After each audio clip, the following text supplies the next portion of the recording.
The title of the album is actually from this song. Exactly, this is our title song, and the funny thing is that we actually have the lady singing it, but it is a song from the perspective of the guy. And the ladies on the album don't actually sing that eventually he is successful, and she does work with the handkerchief, and he gets close to her. Oh wow!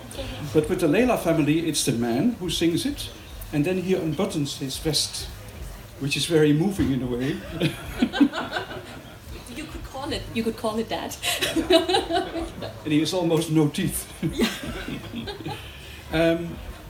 Maybe also you have to explain a little bit about the structure of music. If we take that song as an example, it's very difficult to understand how it works, because most of the song sounds like a long intro that has no clear rhythm, and then when the rhythm finally kicks in, it's almost over. For me, it has a rhythm. Yeah, I think it does. I mean, it's the Albanian ice polyphony in its instrumental version, and so the instruments actually take the role of the voices and vice versa, and they alternate.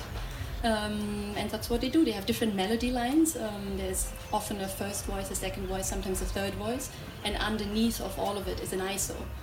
And so this is where you get the hum, and this is what the gentleman did or the ladies did while somebody was singing. Like a drone. Like a drone. It's a drone. Yeah. Is there a dance that can be done to it? No. But you have dances where you have a drone. Yeah. Sung. Depends on the rhythm. But the melody seems to sort of go in waves rather than in distinct beats. Yeah. Maybe Aurel wants to say something about the rhythm of Penguin. Some songs are not with rhythm, but are free, because he's very linked about the lyrics and the main role of the first singer, the second singer is cutter, and about the clarinet is main instrument after violin, and is attended by a lute and the frame.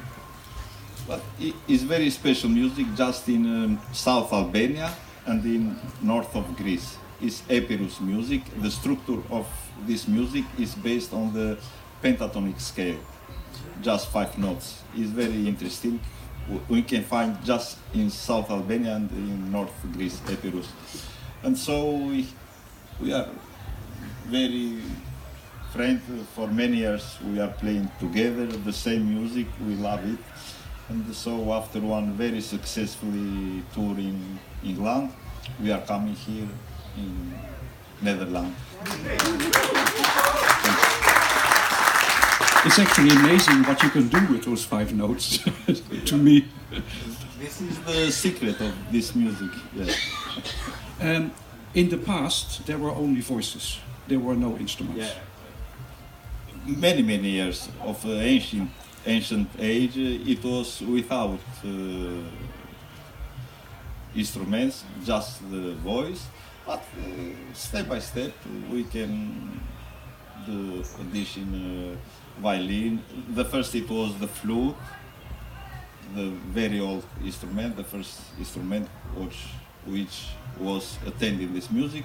After is coming clarinet from West European and violin as well, and today is going in the same route, in the same way. But the instrument, the way they are played, also sounds like vocals, like the voices. Yeah. At the moment we have to attend the song, the singers, we have the main purpose is to be more close to support the singers. Yeah, this is our role. Thank you very much. Joe, I understand that it was not very easy to get this project going, to even find the musicians. Well, no, it wasn't so difficult actually, because in a way it began with a colleague you probably know, Lucy Duran, who you had for many years a program on Radio 3. And she did a program, three programs on Albanian music, and Donika was featured in the program, and Aurel as well, and so she had a local contact in Albania who helped her and collaborated on it, called Ede Pula, and then Lucy was going to a party in Albania that Edith was throwing, and I said, "Can I come too?" I'd never been to Albania, and so that started the ball rolling. And I met Andrea, who was sharing a flat with Edith, and Edith and Andrea were both passionate about Albanian music and knew a lot about it, and knew people, and knew Aurel, and so that we got invited to put together this group for the Barbican Centre in London. And then we thought, well, if they're going to play in London, why not make a record? And so we launched a Kickstarter campaign and raised the money, and brought the great Jerry Boys, the engineer, who did Buena Vista Social Club and everything, out to Albania, and did it in 3 days. So, and you know, the personnel was put together really. Aurel knew these guys who work in Qirjo with him, and Donica knew Adriana, and we all knew Pelum from Tirana, and somehow it all came together. It was a network thing. Yeah. So this is not just a labor of love, it's also a love story. Why do you ask me? Ask him. Well, Andrea and I got married as part of this project.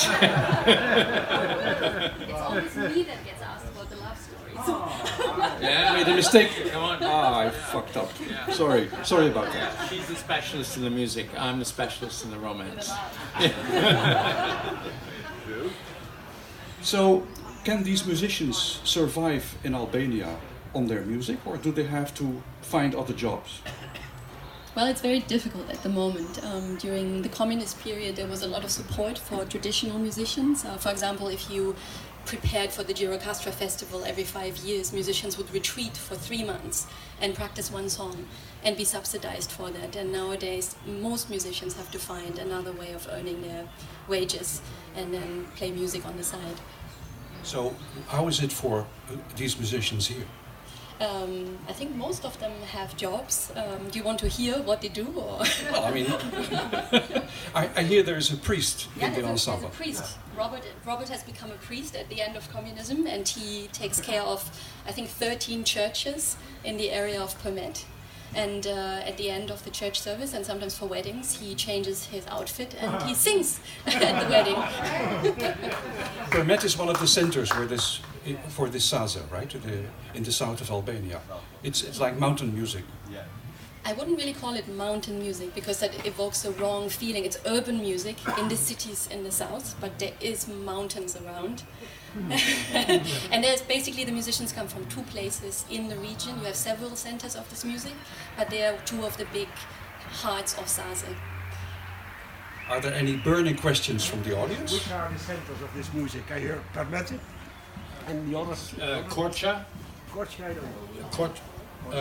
Aurel. Southeast of Albania is town of Qirjo. More down in south of Albania is Premeti. The other cities? Leskovic. The other cities are Leskovic, Girocastro, Saranda. Yeah. But generally, the south of Albania is the pentatonic scale in this music. Yeah, I know it is. After middle Albania and up is normal scale by 7 notes, is very normal. But this is the special music from Albania, from South Albania, and very, very traditional and very old. I know this music, I can recognize 3 songs, so I'm not... This is not really a question, but it's something that's been on my mind for a long time, because if you really love something, it's hard to understand why not everybody does so. You understand? When I heard this, because I played the Leila family is from Permet, and they made an album in the early 90s in France, and I think it's the only album for many, many years of this Albanian polyphony. And I play it to people, and they all seem to love it, but they remained quite unknown internationally. Why did that happen? I wasn't really around that much at the time, so maybe Joe is the right person to answer that question. Well, I think you could write a book about it, as I am doing at the moment. No, I mean, I think the whole phenomenon of world music, there's a little bit of a tendency to have interest for a while in something, and then the interest goes away. And I think a lot of the mechanism of the world music scene is devoted to some kind of fusion. It's like if you have an Albanian group, well, why don't you put them with a jazz bass player, or why don't you put them with hip hop? Why don't you make a fusion of some kind? Let's have it with a kora. And that doesn't really interest me, but it seems that most of the presenters and the press and the mechanism is more interested in some kind of novel combination.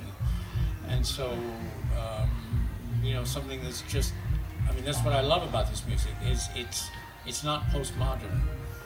It is exactly what it is, and it comes straight from their culture and their hearts. And the world that we live in now is not so conducive to receiving that kind of message. Thank you. Thank you very much.